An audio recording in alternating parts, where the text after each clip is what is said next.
Welcome to my channel. In this channel I produce videos on abroad education for latest technologies, job vacancies and scholarships from different universities and organizations. And in the present video I would like to talk about the impact of COVID-19 on the international student market in Canada. In this I will be looking at the impact of COVID-19 pandemic has had on the international student market in Canada. Back in August, we conducted a survey of over 500 recruitment agents on how the pandemic has affected their business. Today, we will be examining data from the school side, looking at just how much enrollment numbers have declined in 2020. Here is what this video post will cover. The number of Canadian study permits issued in the first half of 2020 contracted with the number issued over the previous 3 years. Canadian study permit trends across two study levels, post-secondary education and the other studies category. This video uses study permit data from Immigration, Refugees and Citizenship Canada (IRCC). If a study permit is issued before a student begins their studies, the IRCC classifies it as a new study permit. If a student finishes study program and wishes to continue studying in Canada, or if they will finish their studies later than originally expected, they need to apply for a study permit extension. In this video, we will be looking at numbers for both new study permits and study permit extensions. Canadian study permit trends between 2017 and 2020. The following chart shows the number of Canadian study permits and extensions issued in 2017, 2018, 2019, as well as the first 6 months of 2020. Just over 25% as many study permits as were issued in 2019 were issued between January and June 2020. In the previous 3 years, we have seen around 35% of study permits issued in the first half of the year. Even with no year-over-year growth in the market, we would expect to have seen around 1,25,000 new study permits and extensions issued between January and June. Instead, we saw 92,954. That's a 25% reduction in the number of study permits issued.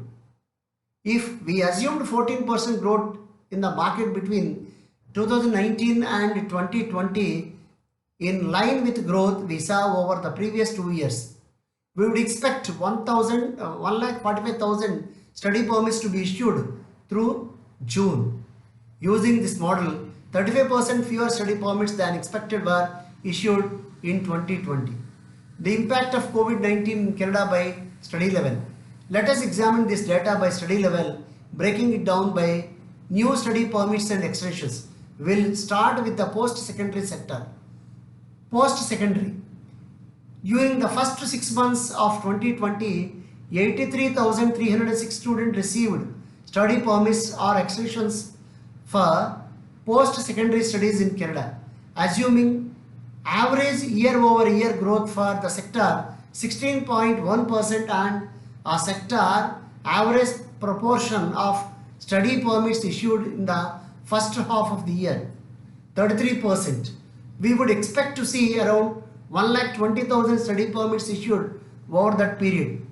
This gives roughly a 30% shortfall in study permit issued, slightly ahead of 35% shortfall for all sectors. Only 10% of as many new study permits as were issued in 2019 were issued in the first half of 2020 versus more than 50% as many extensions. Unfortunately, data on the distribution of new permits and study permit extensions across the two halves of the year is not available. However, with the post-secondary academic year in Canada typically running from September to April, we can infer that a large proportion of extensions are processed in the first half of the year. Students either complete their programs and decide to pursue additional study, or they recognize that they won't be able to complete their studies by the date specified in the study permit and apply for additional time.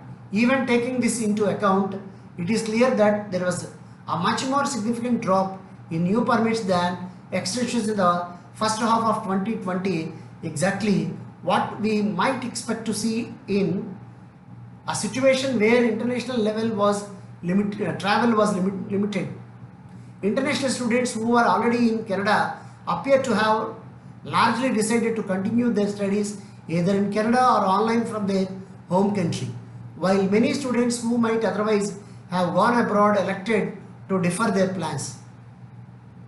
Other studies. IRCC's other studies designation includes a number of different cases such as students taking large training programs, students enrolled in Quebec specific vocational programs, and spouses of international students that hold a study permit themselves.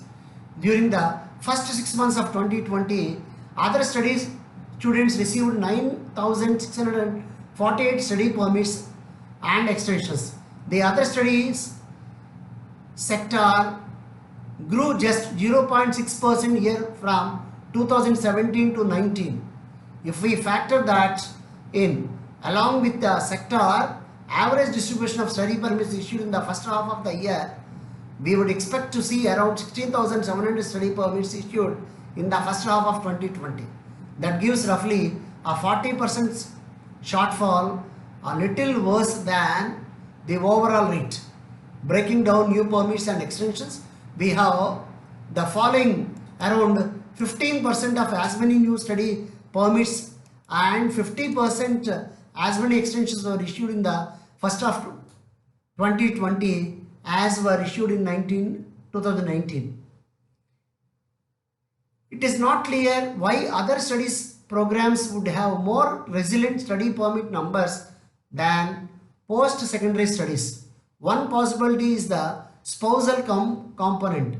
If more families moved along ahead with their work and study abroad plans despite the pandemic, the numbers of our spouses of students issued study permits might hold up better than the overall statistics, helping the other studies numbers. Looking to the future, it is easy to get discouraged looking at these numbers, and it's true that international student enrollment in Canada has been hit by the COVID-19 pandemic. But as I have mentioned in previous video, there is a cause for optimism about the Canadian international student market for a number of reasons. The point number one, the Canadian government has taken critical policy steps to support international students. Last week, the government amended travel restrictions that will allow international students attending schools with a government approved COVID-19 readiness plan to come to Canada on or before October 20. Point number two, in our survey of recruitment agents on the impact of COVID-19 on their business, agents ranked Canada above Australia, the UK and the US for its handling of the pandemic, leaving Canada well positioned relative to those other countries. Q3 typically sees a large volume of applications come in, and at Apply Board we have seen a huge uptick in submissions over the past month. In fact, September 2020 was the all-time top month for Canadian applications on our platform. Thanks to proactive interventions by schools and government and hard work and commitment throughout the industry, the international education landscape in Canada looks better today than at any point since the onset of the pandemic. I am confident that things will continue to improve despite the ongoing public health challenges, and I hope the numbers I have shared today will provide valuable additional context as we all continue to work together to drive student success in this difficult time. Keep an eye for more on this critical topic in the coming weeks. Thank you very much for watching my video. I hope this is very informative and it is very useful. Please like this video and share among your friends and relatives and study abroad aspirants, and please click the bell icon for the recent updates. Thank you very much once again for watching my video. Wish you all the success. May God bless you.